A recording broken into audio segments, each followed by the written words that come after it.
Welcome to Khetz Tutorials, and in this video I'll be showing you how to make a square wave using LTspice. So let's create a new schematic. Let's put out a new voltage source, press V, press G for ground, right click after escape, of course, escape, then right click on your voltage source, go to advanced, then select pulse. Okay, so we have a bunch of parameters which we have to set up before we have our square wave. So now V initial will be your minimum voltage, so let's set that to 0. V on will be your maximum, let's set that to any number, let's say 5. Time delay, as we previously covered in the sine video, if you haven't watched that, please go watch that.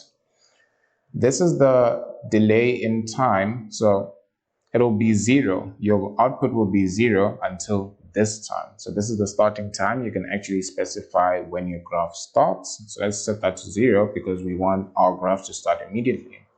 In the rise time, this is the time between a low threshold and a high threshold. So essentially how fast it increases or how fast it goes up.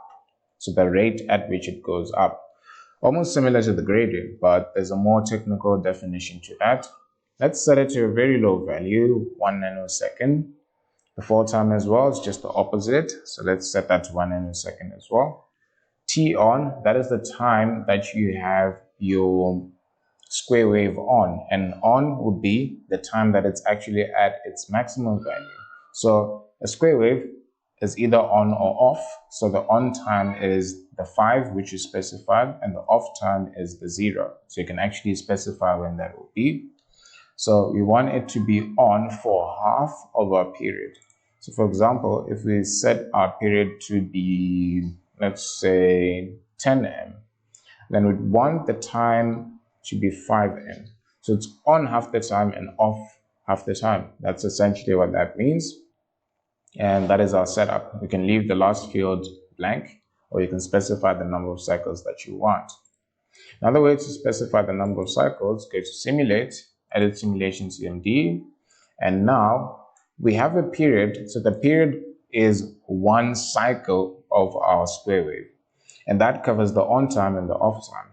So we want to see on and off 5 times. So that would mean that we want the period times 5, and that would be 50M in our simulation. So let's run that. So let's run this simulation and probe our voltage source, and we indeed have 5 cycles. So you can increase this y-axis to see it properly. So let's increase that to, let's say, 6 volts. So right click on your y-axis and you can choose the maximum value on your y-axis. So with that, you can clearly see we have 1, 2, 3, 4, 5 peaks, and you can specify the bottom as well. So we can see the, so let's say -1. So you can see the bottom part of our square wave. So the bottom part is at 0 because we specified the initial at 0. And we do have 5 cycles of a square wave. Now, if you want this to change, let's say you want a duty cycle which is not 50% as it currently is right now, then you can just change the on time or your period. Doesn't really matter which one you change, but these are the parameters which you have to set up your square wave. You'd ideally want a very fast rise time and fall time, and the other parameters are just self-explanatory. So I do hope this video was useful. If you ever have to make square waves, then this is how you'd go about it. And the frequency of your square wave is related to the period, as 1/t is equals to f, which is your frequency. So you can work out what the period should be when you have a frequency specification.